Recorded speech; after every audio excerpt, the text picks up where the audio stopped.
to tell you about on your Friday morning. A multi-day manhunt for a former Baltimore County police officer has ended. Yeah, just hours ago, Baltimore police confirmed that officer, his two young daughters, and another woman were all found dead. Millette Green is at the live desk with the latest on this story. Millette, good morning. Not the ending we were looking for. Jumi, thank you. Police have confirmed that former officer Robert Vicosa and Sergeant Tia Bynum, along with Vicosa's two young daughters, were killed in an apparent murder-suicide. Bynum and Vicosa were accused of kidnapping Vicosa's two little girls, just 6 and 7 years old. Police say Vicosa took the girls from his estranged wife's house outside York, Pennsylvania on Sunday. On Wednesday, Vicosa and Bynum were suspected in a kidnapping and carjacking in the Cockeysville area of Baltimore County. And then yesterday, police saw a car matching the description of Bynum's outside York. And they started a chase and eventually crossed into Maryland. Officers finally were able to stop the car in Smithsburg, Maryland, not far from Hagerstown. When officers surrounded the vehicle, they found 3 people dead inside. One of the little girls was still alive and was taken to a nearby hospital where she died. Governor Larry Hogan offered his condolences over Twitter and promised a full investigation on this, but just so sad. Back to you. A very sad story indeed. Millette Green at the live desk with the latest. Thank you so much.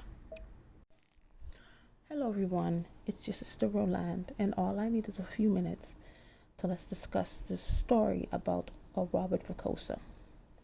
I came about this story when I was looking up the story about Raji Black, you know, the guy that took out his wife and his ex-girlfriend, his pregnant ex-girlfriend. So that's when I came across this story, because I didn't know about it, because this happened last month. So Robert Vicosa, along with his accomplice Tia Bynum, who was a sergeant, well, Robert, he came in and he really messed up his wife. She said he held her captive for like 24 hours and then he kidnapped the girls. So she tried to get an emergency protection order. Allegedly, the protection order was stopped by the York Regional Police Chief. And these Bynum and Vicosa was able to evade the police up until everybody was eliminated. He even held an older lady captive. She said that the girls didn't even have any shoes, and he was asking, he only needed some warm clothes. But somehow, by the grace of God, I say, the older lady was able to get away, and she let the girls out, and then he was trying to get back in, but he was unable because she had locked the door and got her shotgun. She couldn't have known that maybe she should have taken the girls, but then take the girls, that would have put her life more in jeopardy, because he was not going to leave without his daughters. This is a tragic situation, and this is what I say. You have to recognize these signs of people. Trust me, people who do stuff like that, they always show signs. We don't pay attention to them. And sometimes the person may not be capable of things like that at the time, but they display different characteristics that may build up to doing things like this, kidnapping and taking you out. That's the signs. It's the little things. If you catch the little things, you'll catch the big things. That's what my dad always told us. You have to look for the little things, because those little things are the ones that turn into the big things. And this is so sad. That's why, because when you get in these relationships and then you try to get some help, sometimes you do get the help, but unfortunately sometimes you don't. That's unfortunate. Sometimes it's not taken seriously. Sometimes these people do all this and then the person is still able to walk free. There's no repercussions in a lot of cases. There are some cases successfully they prosecute the person. They don't play. They put the iron fist of the law. They put it on that person. But in some cases, we know nothing is done, and then many lives are lost because of this thing. So he took himself out. He took the girls out, and he probably took his accomplice. So I don't know exactly what their relationship was, him and Sergeant Tia Bynum. But obviously she had a ride or die mentality, and this is where ride or die mentality went wrong. And he was a police. He was a police officer.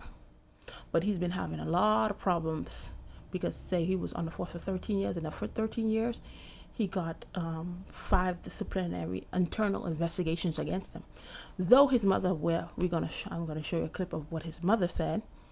Though his mother allegedly states there was racism and different things like that, how they treat the white officers, it's not how they treat the black officers. But okay, even if that was going on, you have gotten 5 disciplinary actions or investigations against you. You're not helping your situation. So even if there was stuff like that going on, when you keep on getting written up, or they have to keep on calling you out, it's not, people not gonna see what others are doing, the discrimination, the racism, the prejudice. Nobody's gonna see that. They're gonna see you as the problem because you keep on getting written up. Not to say it was going on, not to say it wasn't going on, but you is the one who keep on getting written up. And then what really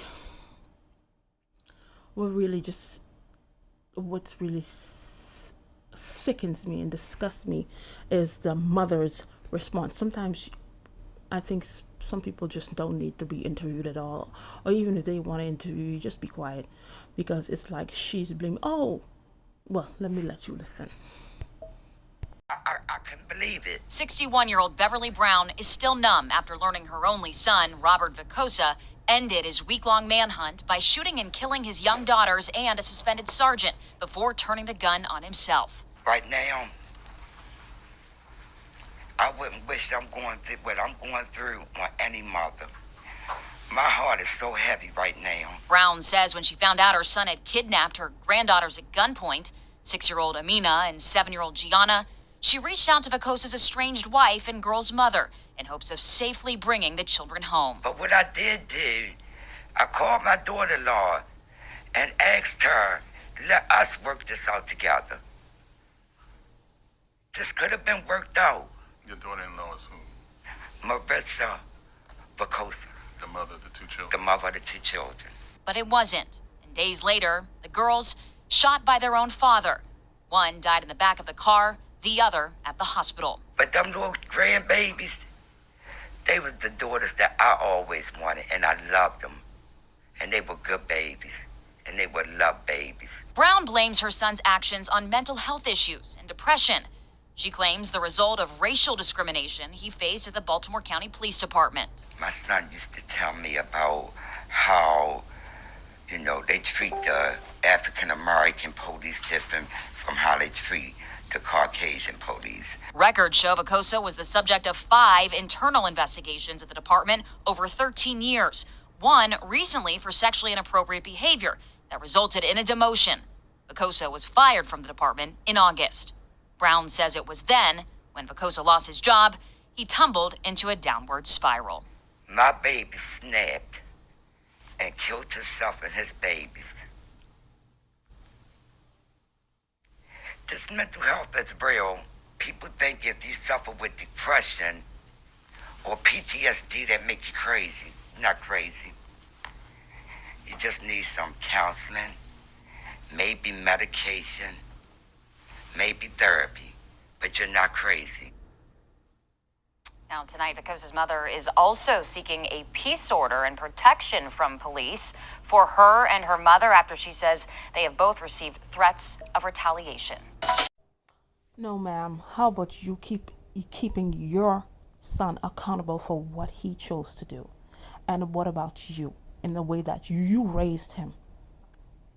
Because there are many men that probably have depression or allegedly have depression and mental health issues that don't take out their children. They may take out themselves, or they may just go deeper into depression, but they don't do things like that. This is like a this is, I would say tantrum, but this is like a deadly tantrum, because he wasn't getting his way, because him and his wife was separated. Him and his wife was separated. She was going to get a divorce, have a custody battle, and he was not having that. And then disgusting thing that she said, that was my baby snapped, and he took himself out and his babies, and then said it so casually that like that's a normal thing. How is that normal? You take out you don't even give them a chance at life. Your life, you messed it up. Maybe all police doing police work, that's all he saw that he could have done, and then he fired him. And a lot of times when these men get fired, especially when they love what they do, or what their job was, their identity, they didn't know anything besides that job, they just can't bounce back. They just lose. They don't know what to do. But what he decided to do was a very selfish, wicked, evil thing, to take these little girls out. Even if he wanted to take himself out, he wanted to take the sergeant lady out. But these girls did not deserve that, and now their mother has to live without her children. Though she may come to get married or come to have other children, but she will never have these young girls anymore. That will never be. And then his mother, I called her to try to resolve it, but it was not resolved. It could have been resolved, in a sense, not saying it to him, but subliminally, she's saying that if the daughter-in-law had cooperated, it would have been resolved. But you don't see your fault as how did you raise him? You raised him. Did you raise him for him to think that this is okay?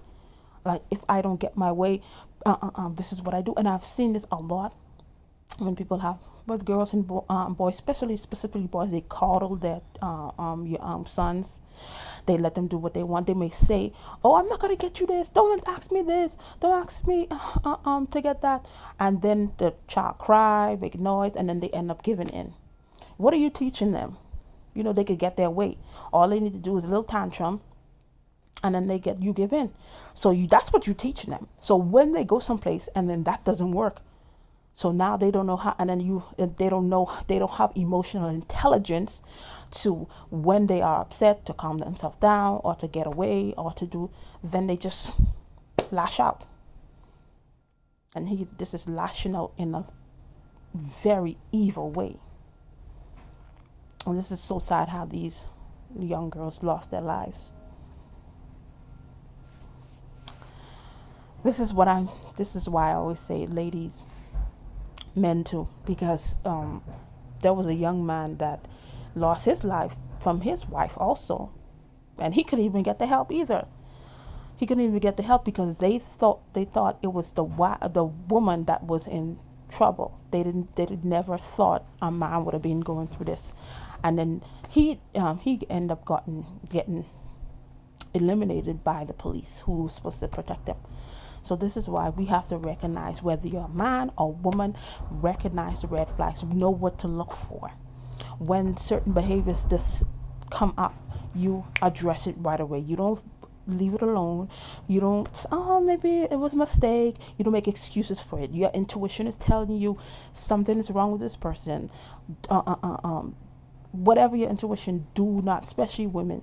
We have a strong intuition. Men have intuition, but women, we have a strong intuition because we have a nurturing nature. We have a motherly nature. Do not dismiss your intuition.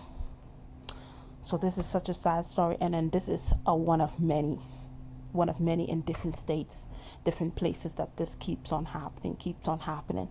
So we have to, some things we have to do preventative before it happens. What we need to do before, So thank you for watching, and I'll see you in another video. Bye.